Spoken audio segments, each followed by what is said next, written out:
It's not very good. I would definitely put it in the top 10. So good. It's kind of a mess. A great work of cinema. Train wreck. Beyond a slasher, beyond a jump scare. More thought has gone into the story. Respecting the source material. Extremely gory, extremely violent. The lighting, the sets, the costuming. Extremely scary. Well staged, well shot, well acted. I saw the comedy for what it is. Relentless. It was just really, really good. This is pretty cool. Another reason why I think it's So good. Will somebody get this big walking carpet out of my way?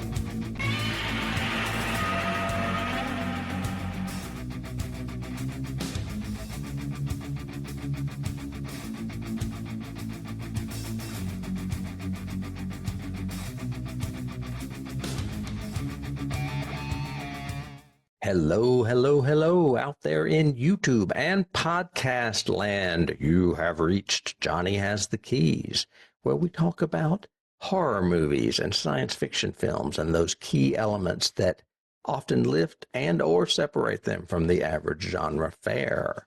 Are you new to us? Well, David and I have been talking about movies since the dawn of time, and we decided that it might be time for us to share our ramblings with you. And when I say ramblings, I do mean ramblings, because we are unscripted and we tend to stammer and say, but hopefully we're trying to edit some of that out so it doesn't bother you too much in post. For those of you coming back, obviously it didn't bother you, and you're here because you enjoy our ramblings. David is my co-host and good friend, and he is with me today in the snowy wilderness. David, Yes. How are you doing? So cold here, getting ready for Turkey Day. Normally, we break the ice before we get into the topic of the week, just talking about what we've done in our spare time and what we may have done that's genre-specific or genre-related. I know there's a whole memes and subculture and everything, TikToks or whatever, about people who get on Netflix or Hulu or Amazon Prime and start scrolling for something to watch, and they end up spending 90 minutes or 2 hours looking for something and watching trailers rather than watching a movie. And of course, I'm sure you and I do that occasionally. I know I do. But I just stumbled upon a movie, and I had never heard of it before. And I'm sure when I mention it, you'll go, oh, yeah, I watched that. But anyway, I had never heard of it before and never seen it. So I watched it and then did a little bit of research on it and everything else. It was a movie that came out in 2012 called Hitchcock that starred Anthony Hopkins, Helen Mirren, and Scarlett Johansson. I have heard of it, but I have not seen it. I love all three of those actors. So it was very interesting. So I watched the whole thing. It's basically the plot essentially is it's the story of Hitchcock trying to come up with the idea for Psycho and the filming of it and then the success of it. The trailer is misleading. The trailer for it seems to be that it's going to be very Psycho-focused. And the poster even has him and Helen Mirren, who plays his wife. I forgot her name. Alma. She was a part of a lot of his films as far as like behind Well, the she scenes. was essentially his muse, for lack of a better word. She was also a great editor, a great screenwriter. So she contributed a lot more than I think a lot of people think. And I think that also led to the fact that they were married for like 50 frickin' years, even though there were rumors of affairs and rumors of lusting after leading ladies and stuff like that. Anyway, this movie focuses much more on their relationship and the importance of Alma in his life and everything else. But it has a subplot, which is interesting, that I really feel they screwed up because it could have been cool. It starts with Ed Gein killing his brother. Oh, With these two farmers out in the woods, and he goes, Mama's getting real sick and all this kind of stuff. He goes, don't talk about Mama and blah, blah, blah. And he goes, the camera, because they're both like digging a trench or something, or digging in the field kind of thing. And it's showing both of them. And then it just pans over to the brother and he goes, well, now, Ed, I got to tell you, we need to think about something. Maybe we need to just get rid of Mama and maybe put her in a home. And all of a sudden a shovel goes, boom, and hits him right on the back. And anyway, so the character of Ed Gein will show up at different times in the movie. Hitchcock will be in his study And he'll look up, and Ed will be standing in the corner with the hat down and the plaid jacket and everything. And he's going, yeah, you'll never get it right. Nope, not the way I see it. And everything else. He's going, Ed, leave me alone tonight. Just leave me alone. And so it's very interesting that Ed becomes like this haunting voice in his head. It's also got Danny Houston and Toni Collette in it. Which is great. But they don't play up that subplot enough, in my opinion. It needs to be a little bit more of the Guine stuff? Of Hitchcock essentially being haunted by the fact of you're only as good as your last movie. And what's this one going to be? And he put up his own money for Psycho. We all know that story, that he's the one that fronted it. The studio said they weren't going to make it. And they actually did a lot of stuff to try to sabotage it. And he put up. Well, it was his version of a B movie, basically. But it has scenes in it I know you would like and really appreciate it. However, just as a negative, because you know me, Mr. Critic. I don't think Hopkins does as well as I've seen him before. Okay. I don't think this is his best role in playing this part. He's decent, but Helen Mirren is extraordinary in it, and Scarlett Johansson is very good in it. She plays Grace Kelly, or not Grace Kelly, Janet Lee. Yeah. Lee. Yeah, I think you would enjoy it, and I think Dennis would like it too. It's not scary. It's some really cool behind the scenes, how this worked, and a lot of interpersonal relationship stuff. The 3 or 4 scenes of Hitchcock this was before the Hays Commission really got, it was with the Hays Commission before the ratings system started. But him going in front of the censorship board like 2 or 3 times is great. And shoot. Got a funny name. Who plays Red on that 70s show? Kurtwood Smith. I don't know. The actor, balding and glasses. You would know him if you saw him. Yeah, he was in that short from the 80s, about that time travel short. Yeah, that was him. I can't think of his name, but yeah. He was also in RoboCop. Right. We've talked about him before. He plays the head of the censorship commission.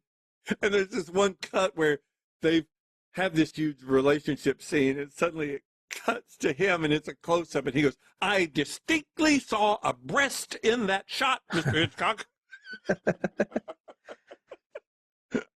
And it just cuts, and Hitch is sitting back and everything else. He goes, well, that's, of course, the power of suggestion in cinema. That's funny. Anyway, I watched Hitchcock, and it's well worth a watch, especially if you like Hitchcock, if you like horror, if you like Psycho, any of that. Yeah, I would be interested in that for the cast alone. Yeah, so it was good. Well, I did something vastly different, even though it has a cast that's very memorable. I decided, since we're in this cold world, that we needed a little warming, and I watched a 1981 movie called The Burning. The Burning? Yeah. Do you not remember this movie? Not at all. Okay. It came out in 1981. It is a sheer copycat money grab of the Friday the 13th era, because it came out roughly a year after Friday the 13th and other slasher films that followed. It has a wild pedigree, and it gets really good ratings, but it's not that great. Okay. It's directed by a guy named Tony Maylam. He's not really done anything of note. He's British, which I found interesting. However, guess who wrote and produced this movie? I have no idea. Harvey Weinstein. Well, it was the first movie that brought the Weinsteins into filmmaking. And they decided they were going to make cash off a popular trend, and they involved their mother, Miriam Weinstein, who is also a production assistant on the film. Another renowned person that's involved with this, that I think it always was on my radar because of this in my music background. Richard Wakeman did the music for this. He is the pianist, organist for Yes. Very well-known keyboardist. I don't think he did many movies, very much like when Jimmy Page did those Death Wish movies. They're both rock stars that dabbled into soundtracks. Yep. But that's another reason why this movie is on the board as far as notoriety. Tom Savini did the effects for this movie. However, he not only did the effects, he was asked to redirect the ending as the Weinsteins were not happy with Malam's work. So he's an unofficial director on this movie as well. The cast features the cinematic debuts of 3 people. Jason Alexander, Fisher Stevens. He was at one time married to Michelle Pfeiffer, I believe. You'd recognize him. And Holly Hunter. All 3 of them are in this movie as camp counselors, basically, because they're at a camp. It's very much like Friday the 13th. A synopsis is: a janitor at a summer camp is accidentally burned severely from a prank. Years later, he has returned from an institute and returns to the camp with a pair of hedge clippers to take revenge on the campers. This movie gets 83% on Rotten Tomatoes. That's a little high. I'd give it a 75 for its pedigree, but it drones on and on and on. Attempting suspense with like very little payoff in some scenes. The highest rating for a Friday the 13th franchise is the very first one. It comes in at 67%. And I think those movies are much better at building suspense and the payoff than this movie. So I would think you would flip that. And this should be 67 and Friday the 13th should be 83 or something. But that's my opinion. So, yeah, that's what I did. Wanted to offer you a little segue there, too, as far as the producers of the film. That's right. That was going to be my segue, is Harvey Weinstein, notorious man now, currently, but in the 80s, 90s, 2000s, he was pretty big and pretty powerful. He basically put Tarantino on the map. Yep. And essentially created his own studio in a non-studio world at the time.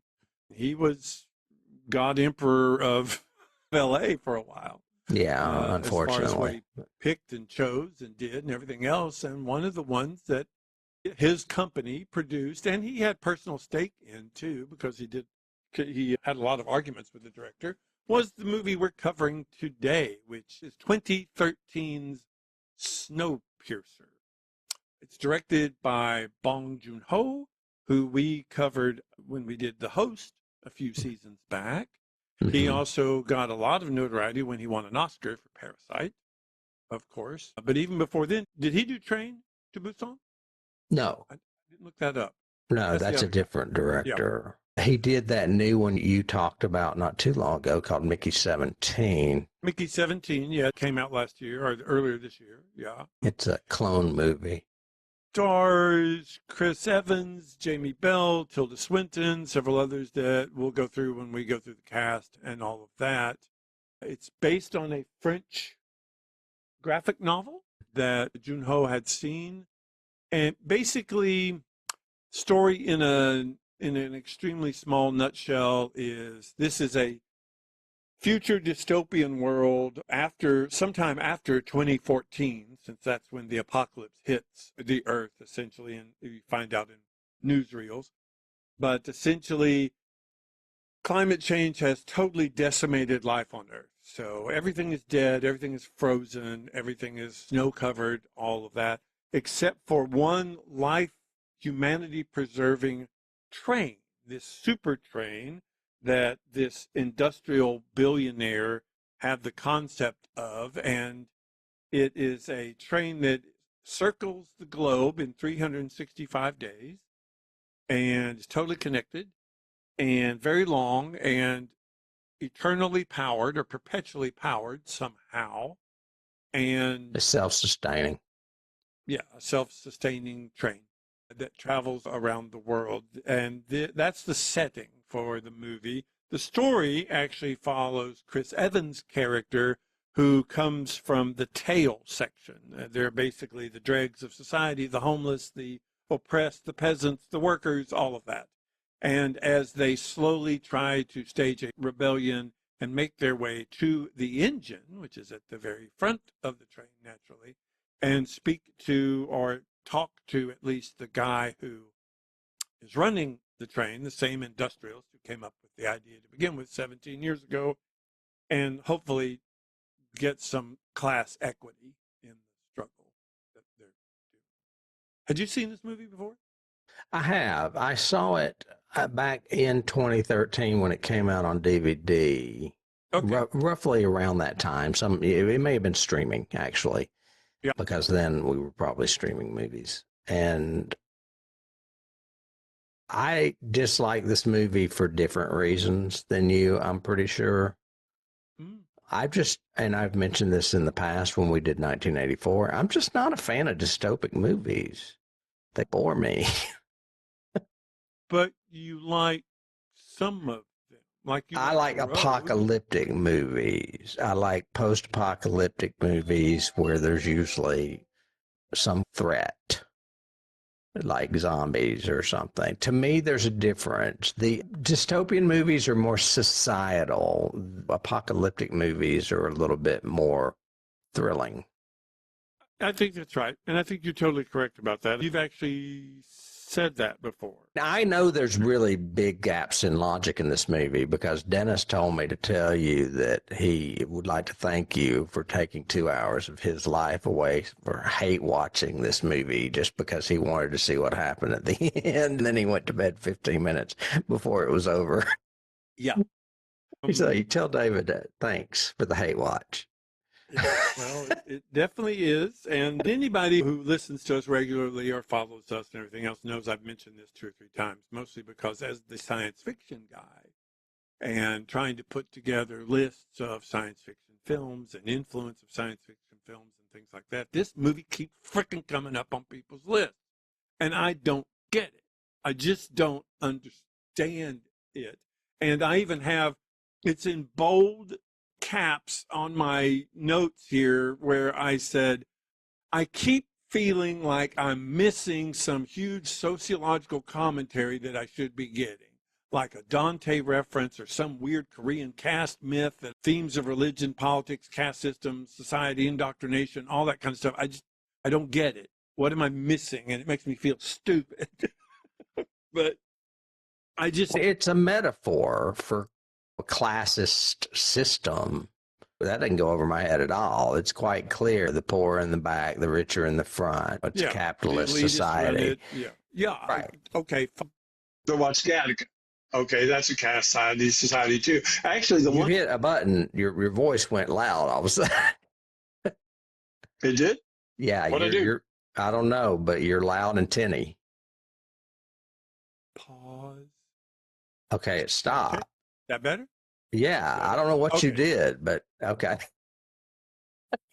Anyway, I'd rather watch Gattaca. And actually, a better example that I have is Animal Farm.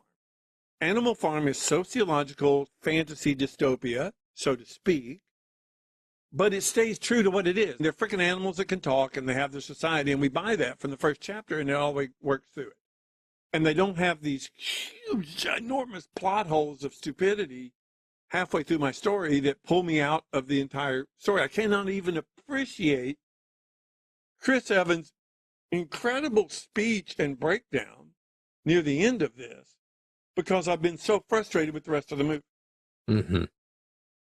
So I'm sorry to anybody out there that likes Snowpiercer. I would love for you to tell me why you like this movie and or think this movie needs to be in a top 10 list of best science fiction movies of the 20th century or yada, yada, and all this crap that I keep seeing coming up, because that's one of the reasons I added it this year, because I finally had to get this cathartic out of, no, this movie is not good. It's not a good movie. We'll get into it in scenes, but I was going to talk a little bit about the glaring impossibilities or practicalities or whatever. But I wanted to say a little bit about Bong and his writer. Bong is known for the crime thriller Memories of Murder. He also did the monster movie we covered, The Host. He did this movie, and then he did the Oscar-winning Parasite. And the reason these films are notable is that they are the 4 highest grossing films in South Korea. So one director has directed the biggest movies basically in South Korea. Some of these are now partially English language films like this one. This one you can't even tell really has a South Korean background, other than the fact that it does star one of his regulars. First English-speaking film. Right, right. Yeah.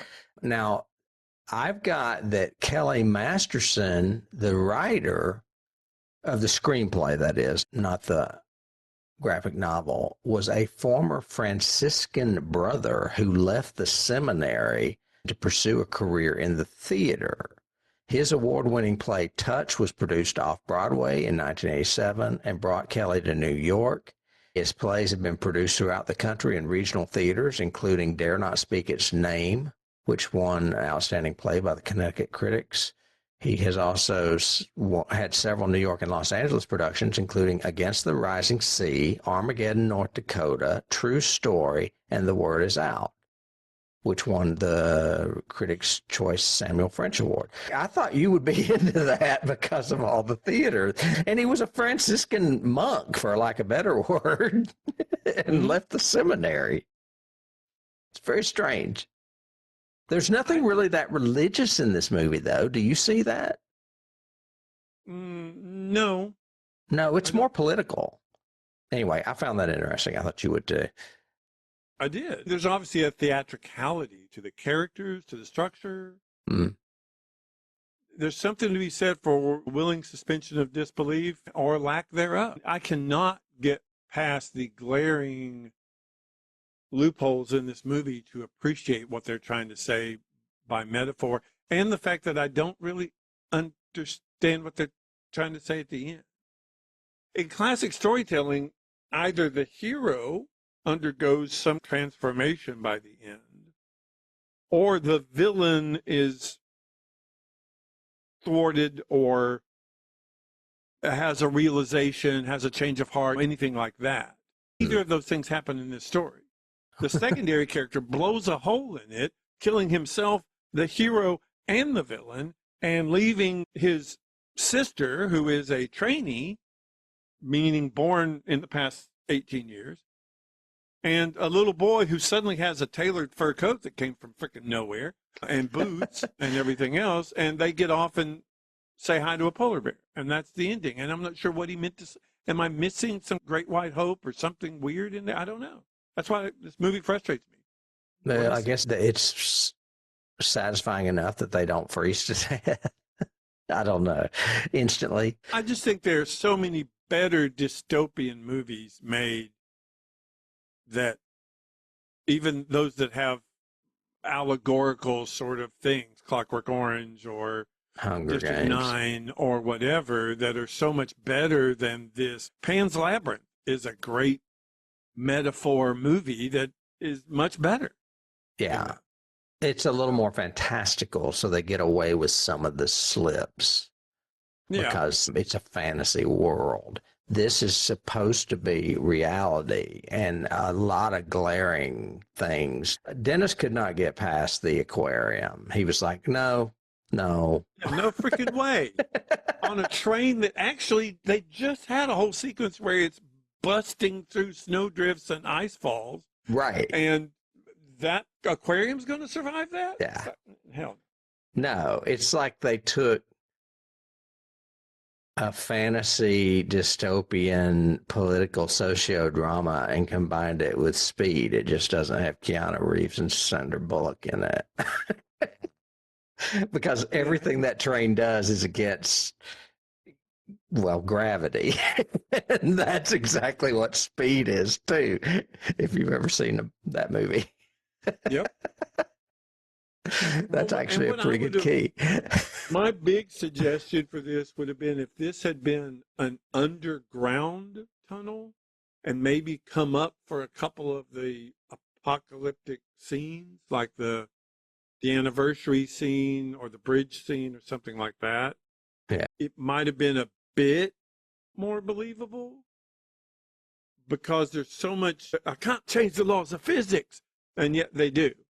They don't explain how railroad tracks require maintenance because you'll get tree falls or ice falls or snow piles or something, or they'll just fall apart. Bridges require constant maintenance and upkeep.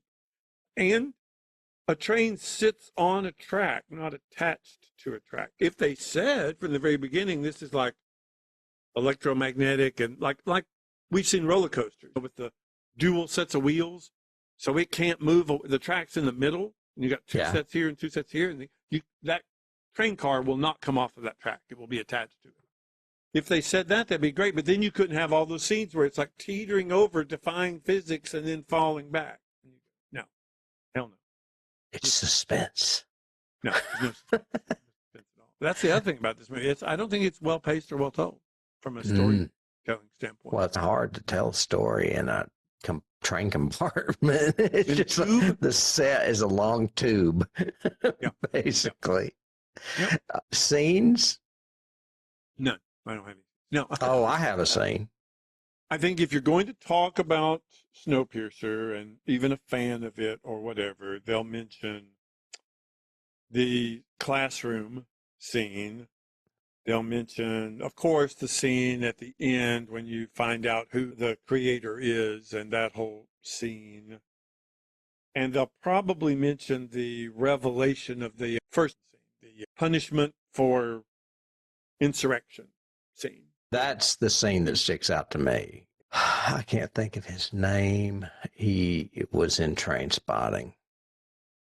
The actor was...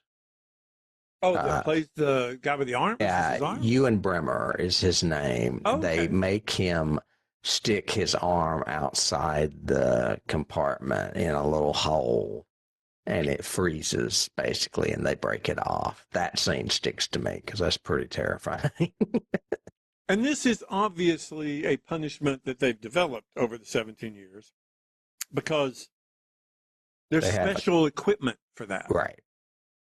So it's like a cuff they put on his bicep, and then they stick it in and lock it into the hole that's already cut to fit it in the And it looks train. like they could do that to anything, any limb. Yeah. And obviously have, because there's also that cadre of people that you only see in a couple of scenes, but all of them have limbs missing parts, including John Hurt. Yes. But we know a backstory with him later on, except he gets an umbrella arm. Come on. Most people don't get that. Yeah, that scene is great for Tilda Swinton. She sets up the whole metaphor for the society. Right. She is the face of society. And the fact that, that control and balance are the most important thing. And she's eccentric and weird and crazy, and that works. Reinforced later on with the Alison Pill character in the classroom scene, where it's just all of this indoctrination of the children, which again, like I said, is a memorable scene. And of course, the last scene with Wilford, the train creator. Well, with Ed Harris, but also in particular when they open up that floor panel and little Timmy's down there making the train work. Yeah. That's very memorable. And if little Timmy's down there, why did the other kids suddenly crawl out of a side compartment and then go up into the other part and go in there? We don't even know what that means. But it happens. So, yeah. There is so much in this story that I just go, okay, no one questioned the fact that this may not make sense? Or are we supposed to let the whole concept flow over us and accept it? My watch notes are lengthy of just, what? Yeah. We can move on if you want to cast. I'm looking up something I can't find. It's a key. I'll mention it to you. Maybe you'll remember it. Anyway, this cast is incredible. There are a lot of people in this movie that every time you turn around, you see someone you know. Even if you don't know their name, you know that face. And before I even get started, two people purportedly auditioned for this film that are not in it. And they were Jake Gyllenhaal and Dustin Hoffman, which I'm like, why would they have to audition? To me, I don't think they would have to audition. But anyway, I could see either one of them. I could see them in the two parts that Chris Evans and John Hurt played. Easy. Oh, yeah. Easy. But Chris Evans is the lead. He is Captain America himself. quite obviously trying to distance himself from superhero movies by wearing bulky clothing and not looking like Joe Action Hero. He's actually very good in it. He's a good actor. There were other people that were considered for this role, including Jake Gyllenhaal, which I mentioned. The other two are other superheroes. One was Michael Fassbender, and one was Tom Hiddleston. But Chris got the part. The main Korean actor that is in this movie, that is in all of Bong Joon-ho's movies, is Song Kang-ho. And we saw in The Host. He is the father in The Host. And the young woman in this movie is actually the little girl from The Host. Didn't know that. Yeah, they are father and daughter in both movies. Okay. However, Song has gone on to do all of Bong's, including Parasite. But I thought that was interesting that they cast the same father-daughter team. Ed Harris plays Wilford. And we, of course, know him from episodes past, including most recently Creep's Show a few years back. We did that around Christmas. And then we did The Abyss on your side of the sci-fi world. And I just watched him, as a side note, in Apollo 13 just a few weeks ago. Side note, he's been married to Amy Madigan since 1983. I did not know that. They've been together a long time. Well, he's the man in black in Westworld, too, so it works really well. Mm-hmm. Bong could not find the perfect actor for Wilford, so producer Park Chan-wook, who is also a big Korean director, by the way, recommended Ed Harris, and that's how he got the role. That's good choice. Yeah. John Hurt plays Gilliam, who is obviously a former partner, like engineering partner with Wilford. We know him, of course, from Alien. He's the famous chestburster scene. He was in The Elephant Man. And most recently, we saw him in yet another dystopian movie I'm not a big fan of, 1984. Yeah. It's like, John, what is it with the dystopian movies? He also did Elephant Man, which is amazing. Right.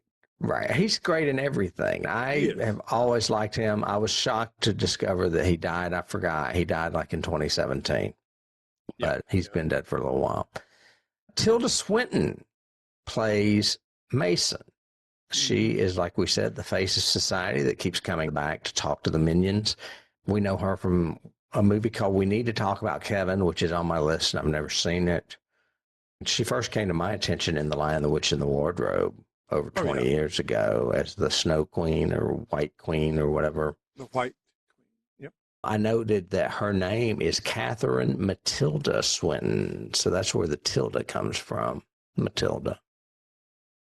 Yeah, I've got in my notes, she is like the female Crispin Glover. It's not that I think that any of her roles are bad. They're just extremely eccentric. I think she's a little more versatile, though, than he is. I do think she's more versatile, but I'm talking about just the gist I get from them. When I see their films, I go, okay, that was a choice you made. Sure, I guess. Okay. Like those teeth. In my research, she was in the makeup chair for 3.5 hours. She looks weird. That's for sure. But like in the Marvel-verse, she's totally bald. She's in Doctor Strange. Yes. I also know her from an independent movie in the 90s, I think, called Orlando, which was a very trans fluid movie. It's a Virginia Woolf story, if I'm not mistaken, where she plays both male and female in it. Anyway, Bong wrote this part with John C. Reilly in mind, then adapted the character for Tilda Swinton, intentionally leaving the lines of Mason being referred to in the masculine form in the script, which show up in the movie. So I guess he wanted her to be butch. I don't know. Speaking of trans fluidity. Or powerful. The only reason she's powerful is because of the people behind her, but... No, what she's saying is powerful. The writing is powerful and emotive and everything about how this is a foot. You are the foot. I am the head. You've got to understand these things. I think she had to force it and be eccentric and be weird and different about it. And I could hear Riley doing that and it having like a menace underneath it that we don't understand. And it would be a lot, to me, better, more effective. because this nice, affable actor we're used to and character is saying these things like, you've got to know your place and stay in it. I think that would have been more effective, in my opinion. Just me. But not that she's bad, it's just different. Yeah, it's different. Jamie Bell plays Edgar. I always think that this is Tom Holland from Spider-Man. I confuse them all the time. Every time we do a movie with him in it, I'm like, isn't that Tom Holland? He's actually Billy Elliot, the kid that they can both dancer. Can they really both dance? Yeah. Well, I didn't know Tom Holland was a dancer. Okay. Jamie played the Thing / Ben Grimm in the last Fantastic Four movie. And Chris Evans was Human Torch in the first Fantastic Four movie. So they have that in common. Inspiration for you. But Jamie started out as a dancer. He has been married to both Kate Mara and Evan Rachel Wood, but they are all divorced. So I just thought it was interesting that he had been married to those two women. I think his performance is really strong. I think his character has the only death that I really care about in the movie. Yeah. I think that we find out he's part of the big double reveal at the end. We find out some stuff about him that even he didn't know, which is very confessional and cool and neat and everything else. And that Chris Evans killed his mother. Yeah, and then he was born on the train, of course, and everything else. But I can't handle any of that because he has an Irish accent the entire time, and no one else in the frickin' train has an Irish accent, so why would he? He was born on the train. Makes no sense that he would have an accent. Makes no sense at all. And every time he spoke, I went, you actually say shite, and no one else knows this dialect at all. Why funny. Would you have it? Yeah. Tilda uses a weird voice.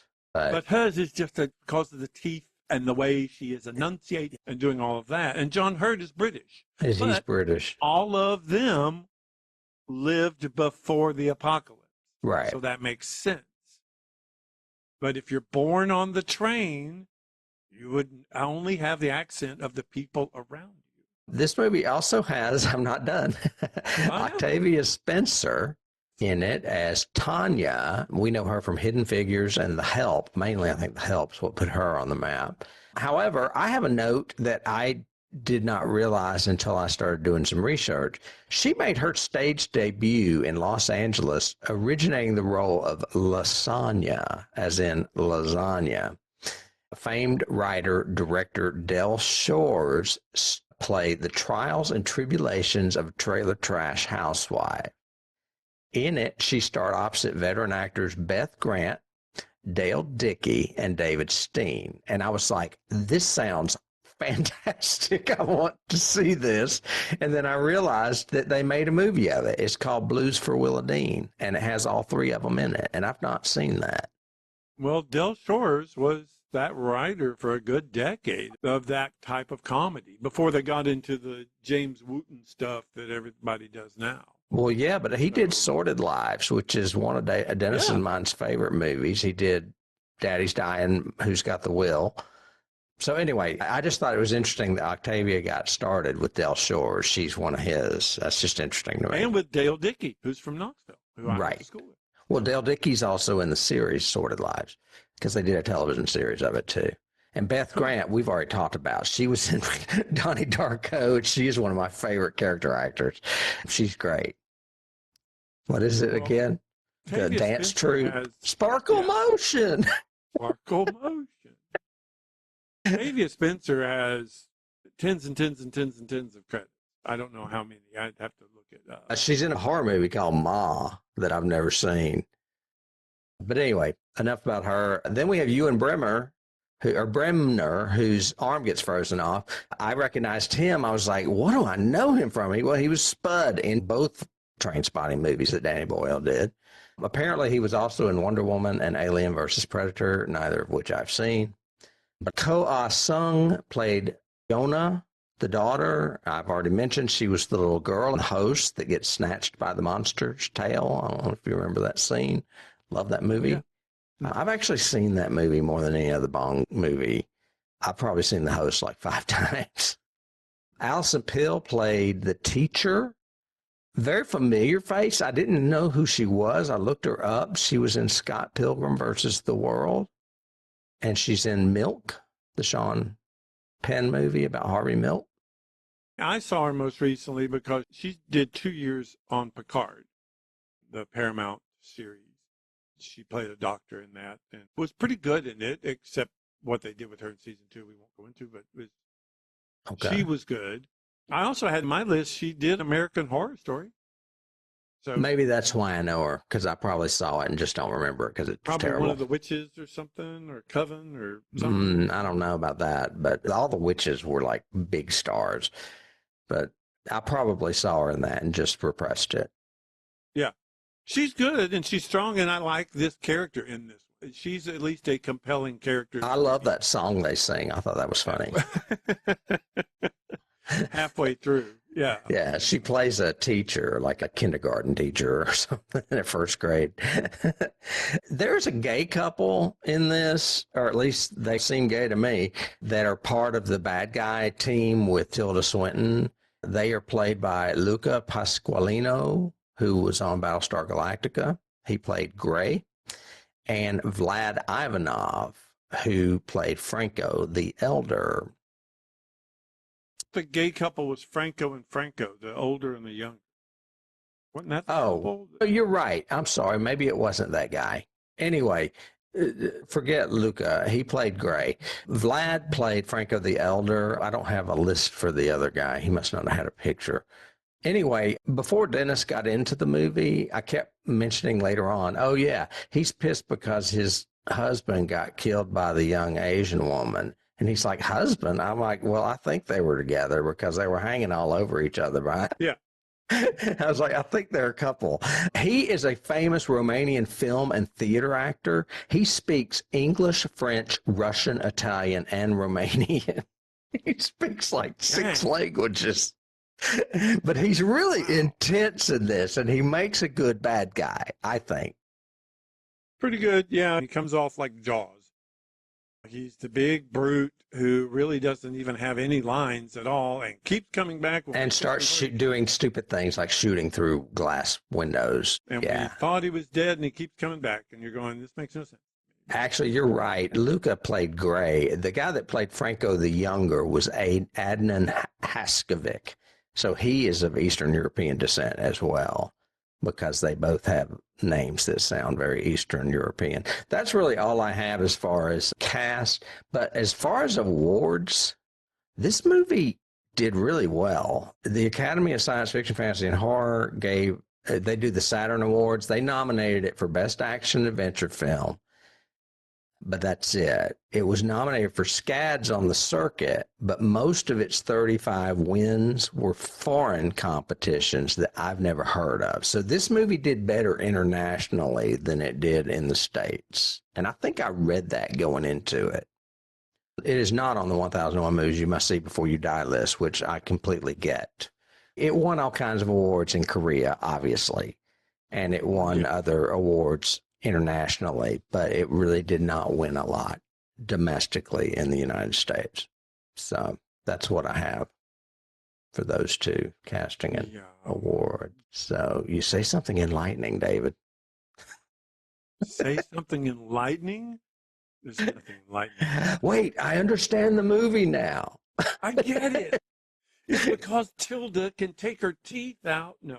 It means that kids deserve to have child labor laws.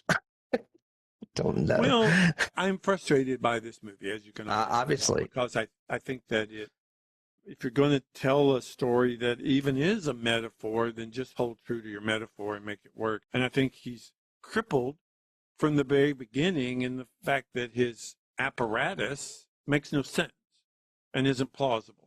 Not just the aquarium car, the fact that the cars change shape and sizes.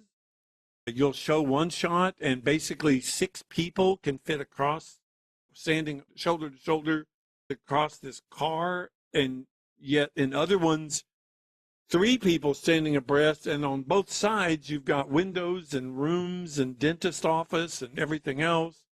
I think it would make a better book than it does a movie. Maybe. Yeah. Yeah. I also just have struggles from the very beginning of, so this caste system developed in 17 years. In 17 years, you could get to this amount of stratification of culture. I don't know if that's sociologically possible. Maybe. Look at our world from 6 years ago as opposed to now. Well, I think the world would fall apart quick if there was a cataclysmic event or an apocalyptic event. That's how I wrote my zombie story. It basically all falls apart in 3 weeks. I could understand if the metaphor of the tailies was that we've had this mythos about the rest of the train. And then as they slowly go through the train, they realize that their myth is not correct at all, that they are really wrong about it. And it's not this huge caste system. It's everybody struggling with their own things in each car or whatever storyline, as opposed to this, each car has its own little ecosystem. And I don't know how anything freaking works, period. I just, but the crowd, I just don't understand. No, it doesn't make sense. A funny little, it's not really a metaphor, but it's a story behind the scenes thing with Harvey Weinstein, where he and Bong Joon-ho often clashed, and Harvey frequently inferred to demand his version of the film. Among many requests, the producer insisted on having the fish scene removed in favor of more action. Bong, who considered this his favorite shot in the film, was adamant. That says a lot right there. He just likes the way it looks, which is going to be a theme with us next week, too.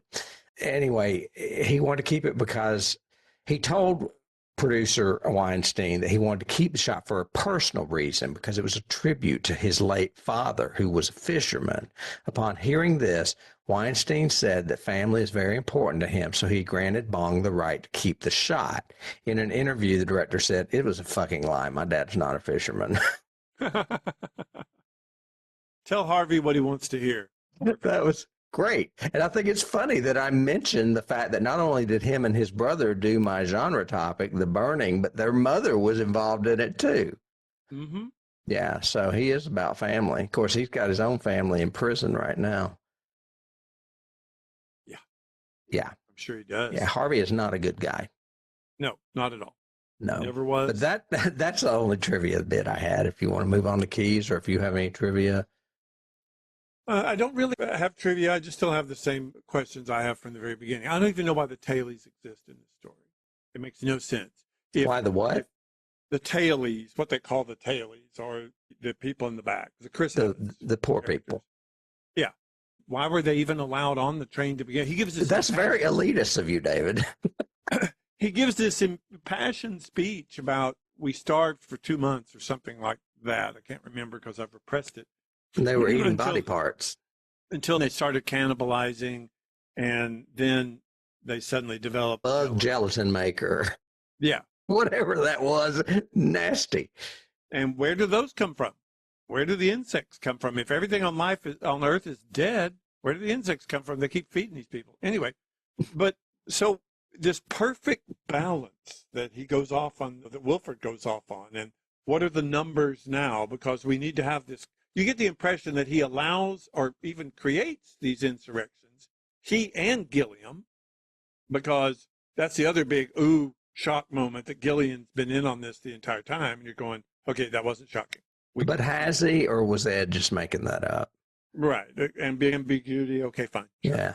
But you get the impression that they stage these every few years to cull the numbers. But if they do that, then why did you have them on the train in the first place?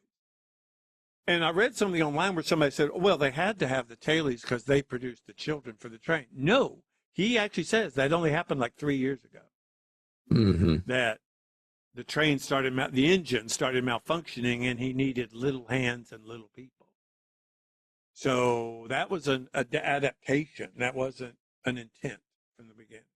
So I don't know why they're there. I don't know why they keep changing the physics of this. I don't know why they have everybody talks about these incredible action sequences that to me make no sense logically, just because, okay, so all of these guys put on night vision goggles. So you have a whole horde, literally, it looks like 50, 60, 80 people that are all in masks with night vision goggles and axes. And these people have sticks and metal rods or whatever, but no other weapons. And yet they don't kill them all. And they bring fire from the back of the train. How far back is the train? Like 17 miles? I don't know. Yeah, it's the Olympics. It's like that's my key. Dun, dun, dun, dun, Yeah, I've got that as a key, the Olympics opening ceremony. Yeah. They show all of these, quote, I guess it's a caste system allegory of these different cars. I called it the strip mall car, where you have the beauty parlor and the dentist and the office and all that. And then That's the pool working class. car. Yeah. Then the pool car, then the sex car, then the disco car. But you never see living quarters. So the kids have to walk through the pool and the sex car to get to class every day? Or do they live in the classroom all the time? You never see living quarters. You never see how anything works. They pass through one car that's just full of meat and chicken carcasses. Yeah. Like a refrigerated car. Where It's do like, the where are they cows growing on those this freaking cows? ship? Yeah. What the? I just, no. Yeah, it's so many funny. I've never heard Dennis use the term hate watch, and I've used it frequently because of a podcast I listen to where they hate watch shows. They're watching And Just Like That right now, and they refer to it as hate watching And Just Like That because it's not Sex in the City. But anyway, Dennis was like, I can't believe I'm hate watching this, but I really want to know what's going to happen. Yeah. And what you find out at the end is not worth it at all. And he said, you're going to have to tell me because I'm going to bed and I don't want a long version of it. Yeah. Yeah. No. That's my husband, everybody. I remember watching this movie the first time because I think it was after The Host, and I really liked The Host, and I'd never really heard of it before. Mm-hmm. And then Snowpiercer kept coming up on all these lists, and it was the same director. So I said, oh, well, it must be good. Everybody likes it. No, it's not at all. No. I've not seen Parasite, and I fully intended on watching Parasite and using it as my genre topic for the week because it's supposedly a horror movie, kind of. And I couldn't find it anywhere, so I didn't have time. And then I was like, well, I already watched The Burning, and I knew Harvey Weinstein was part of it. Yep. But anyway, as far as keys, the first one's obviously the graphic novel. It's called, and I don't know how to pronounce this. Do you? I do not know how to pronounce the second word. The transpiracy. So you can pronounce "lay." Yeah, le transpirasynergy. I'm glad you can pronounce "lay" though. Yeah. It's definitely the first key. You have to have it as the first key because that's what he based it on. All right. Well, my first key is the Poseidon Adventure. Oh, I didn't get that one. That's a great one. Oh my God, Tim, I did not get that at all. It's mainly because very early in the movie, you see a guy hanging from a wheel trying to turn it. Like Gene Hackman in the Poseidon Adventure. Otherwise, it has nothing to do with the Poseidon Adventure at all. It is not a ship. It's upside down. Lead them on. Yeah. I have a Truman Show. Okay. Because again, it's this one character realizing that his whole world is not what he thought it was, and he has to face Ed Harris at the end. Oh, I've never seen that. It's. Oh, you never seen Truman Show? Oh, you should see that. Jim and you Carrey. should definitely see Parasite is good. So Jim Carrey is very near Tom Cruise to me. I'm just not a fan. I've never have been, but I did like that movie. Okay. I have the third book in the Dark Tower series, The Wastelands. Ooh, that's got a mighty train in it. It's got Blaine the Mono in it, and he is a computerized train that goes across America through the wastelands, and he is on a suicide mission, and he controls everything. A lot of the science fiction train elements are very similar to me in watching this, especially that it's going hundreds of miles an hour. I would definitely agree with that. Yeah. If you Google this, you can actually see a couple of YouTube videos or people that purport this and fans of it. But Willy Wonka, you've got a group of people moving through this huge structure, room by room. Every room has its own personality to it. In almost every room, they lose somebody. And one person essentially makes it to the very end, and it's revealed that he had to do it in order to inherit what he's supposed to inherit. Funny that you said that, because I was looking for like a Wizard of Oz allegory, and that's more to it than Wizard of Oz. Yeah, I think it's more Alice in Wonderland than Wizard of Oz, even. Yeah. That whole, the world is askew and you don't understand what's happening. Look at you applying metaphors to a metaphor movie. Jason X. Jason X. Jason X is the 10th movie in the Friday the 13th franchise. Okay. And that's because he takes a woman and puts her face in liquid nitrogen and freezes it and then smashes it off on a table. Yeah. Which is very similar to freezing a guy's arm off and then smashing it with a sledgehammer. Okay. Yep. It's an element. I'm not saying they have thematic similarities because Jason X takes place in outer space. Right.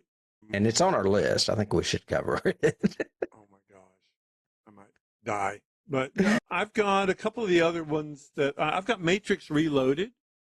Okay. Because the whole scene with Ed Harris reminds me of the whole scene with the architect in Matrix Reloaded, where he tells Neo, everything you think is wrong. What I need is for you to be the savior and do what you do best. That's why I created you to begin with. And Ed Harris's character is similar in what he's trying to tell Chris's character. I can't remember Chris Evans' character name. But. Yeah. I have Planet of the Apes. Planet of the Really? Okay, I'm curious. Because of the end, when the young woman and the little boy come off of the train and it's like a brand new world, I was just waiting for them to see the Statue of Liberty. They're new in an apocalyptic world that is clearly Earth. It's just instead of a beach, it's snow. Wow, I hadn't thought of that, but yeah, sure. Yeah. I have a series that I've only watched one episode of because I could barely get through it. But we mentioned this, I think, a year ago because both of us like Harlan Ellison a lot. And he had a series on Canadian television called The Ark, which I think is a direct influence on this. If Bong did not see this, I would be very surprised because basically it's a colony or generation ship that this one group of heroes goes through in every episode of the series. They're in a different part of the ship, and it's a totally different culture. So one's agrarian and farmers and blah, blah, blah. The next one's this huge religious cult. And it's very similar to this. But it makes more sense because it's been going on for generation after generation, not for 17 damn years. It's called Ark? Called The Ark, A-R-K. Yep. And it's a Harlan Ellison story? Yeah, he's actually created it, wrote most of the stories, produced it, and then, of course, after like 4 episodes, took his name off of it and said it sucked and he never wanted to be a part of it again. Oh, that sounds like Harlan. I want to be Cordwainer Bird or whatever his moniker is for he doesn't like it or whatever. Interesting. And to his credit, the episode I watched, I went, ooh, boy, this is like bad Lost in Space. This is not good. It came out in like the early 70s, like 73, 74, somewhere in there. So I need to watch it just to finish my archive at one point, but I haven't. But anyway, it reminded me a lot of this type of story. Okay. I already mentioned Speed and the Olympics opening ceremony, but I would also say... Except by the end of the Olympics, we give everybody in the room a torch. Yeah. What the hell? Where did that come from?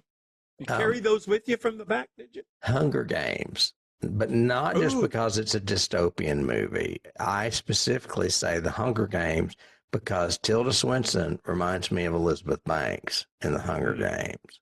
And The Hunger Games came out the year before. So which came first, the chicken or the egg? Because Tilda wanted to be goofy, maybe because she saw Elizabeth Banks being goofy. I don't know. I could see that. Could definitely see that. And also I could see the comparison to you going through the different sectors, and each sector is a different caste system. I have another one that you're going to be shocked. Okay, I'm ready for shock. Terror Train. I mean, it's all there. It's all takes place on a train, and they're doing everything in cars, except it's more realistic. Mm, true. And it's got Jamie Lee Curtis. Yeah, but Tilda Swinton is not as good as Jamie Lee Curtis. No, Anyway. she's not. And David Copperfield's in it too. I have And Ben Johnson. an influence on Metropolis. Okay. Metropolis's basic story of the oppressed workers trying to stage a revolution against the elitists. So that's a very old thematic story that I think he's trying to tell here, just he doesn't do it well. Okay. Well, I'm going to keep going to the horror side of this show. I'll try to go more toward literature. And I'm going to mention that the song, The Midnight, the Stars, and You, was in our last episode, The Shining. Yes. Very memorable. Very memorable song. So I have two that came from research. They are directly attributed as influences. Bong said that he intentionally named the character Gilliam after Terry Gilliam. Yeah. Because he had done Brazil and because of his eclectic style and the way he directs and world building and everything that he does. This movie is a Terry Gilliam movie. Oh, it is. I would almost say, other than the graphic novel it's based on, this movie's strongest key is Terry Gilliam.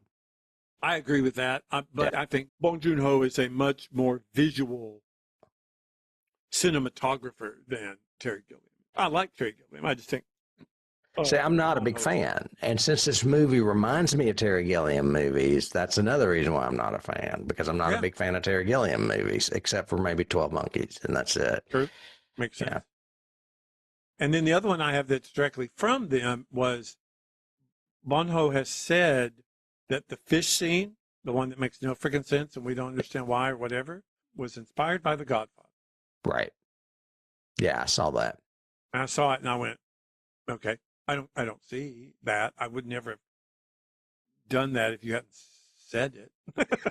So I don't even know why it's in the movie to begin with, let alone what inspired it.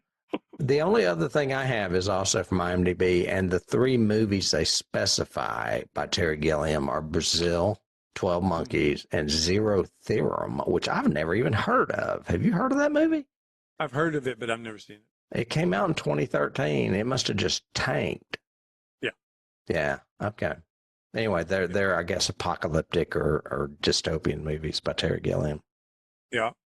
I have, and it's just an inflect really, or a feeling. I have George Miller and or Thunderdome. I kind of wanted to put George Miller in there, but I couldn't really make it work. Well, the one that really got me George Miller-wise is the artist who wears the headlamp, and he's always drawing people. He reminds me of Who Owns Sparta Town, or Master Blaster, or whatever.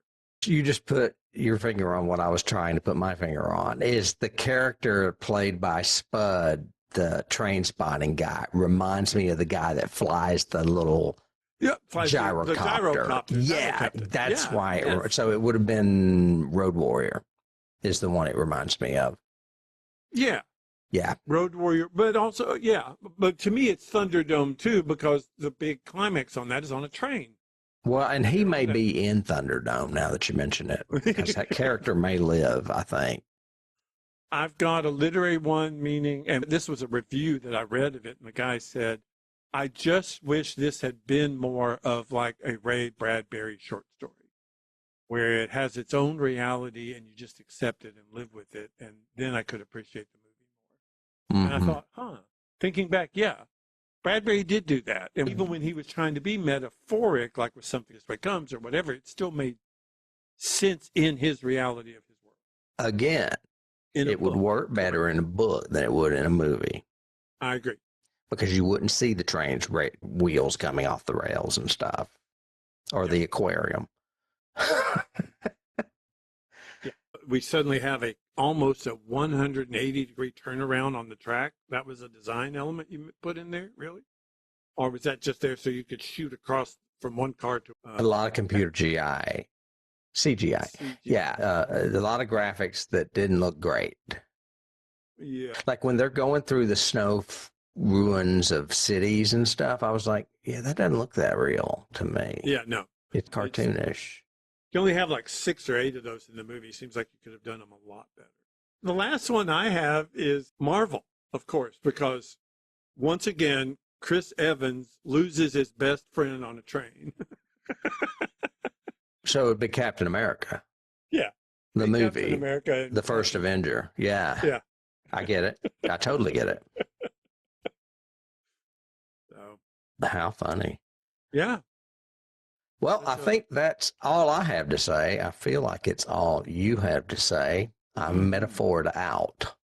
Yeah, I really wish, because again, I guess final thoughts would be, I think the performances in this movie are very good. And I think if you can ignore the laws of physics and all these glaring plot holes all the way through it, there's some really great speeches. There's some really interesting scenes.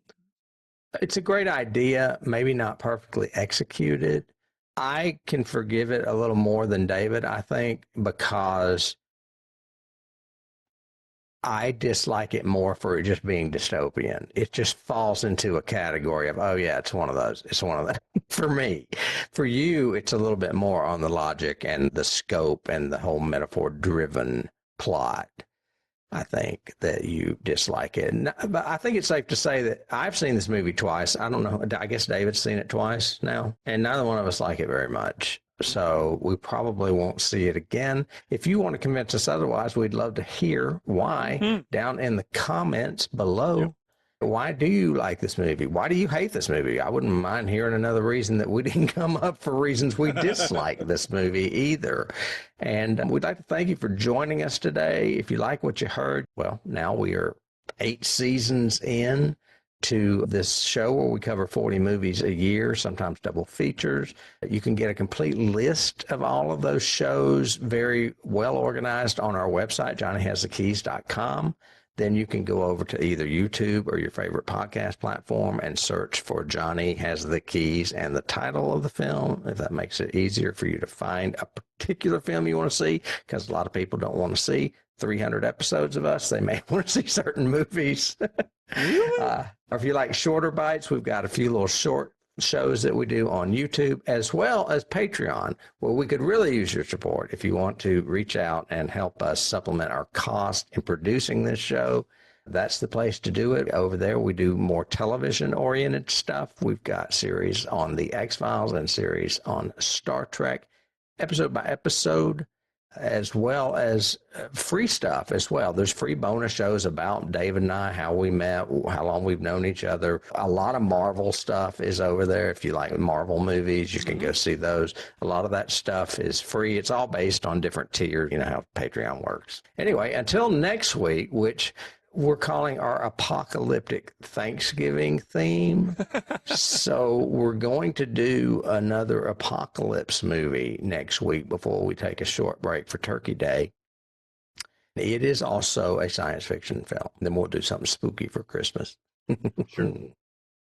All right. I'll be seeing you, David. See you then. All right. Have a good one. Bye. Bye.